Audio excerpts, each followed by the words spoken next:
салом, Фарзона ҳастам бо шумо дар YouTube канали Lifestyle in Korea. Хуб, хабари имрӯз. Ширкати роҳи оҳани Корея дар душанбе метро месозад.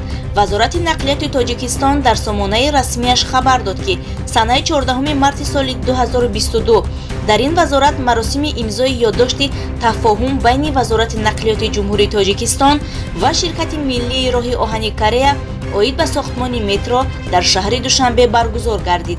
Ёддошти тафоҳумро вазири нақлиёти Тоҷикистон Азим Иброҳим ва аз ҷониби Ширкати роҳи оҳани миллии Кореяи Ҷанубӣ раис директори иҷроияи роҳи оҳани миллии Корея ҷаноби Ким Хан Йонг ба имзо расониданд.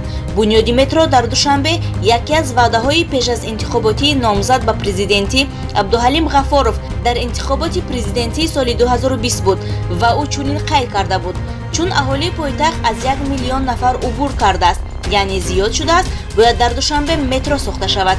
мувофиқи релефи шаҳр он метавонад дар баъзе ҷойҳо метрои рӯизаминӣ ҳам бошад. чунин қайд карда буд Ғафоров. мақомоти шаҳри Душанбе ба дунбол гуфтанд ки бунёди метро асосан метрои рӯизаминӣ дар нақшаи генералии рушди пойтахти Тоҷикистон дард шудааст. тибқи ин нақша бояд сохтмони метро аз соли 2025 сар шуда аввалин хаташ соли 2040 ба кор дарояд.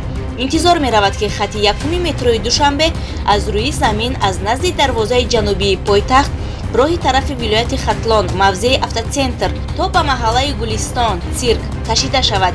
ин буд тафсилот оиди хабар. паноҳи худо бошед.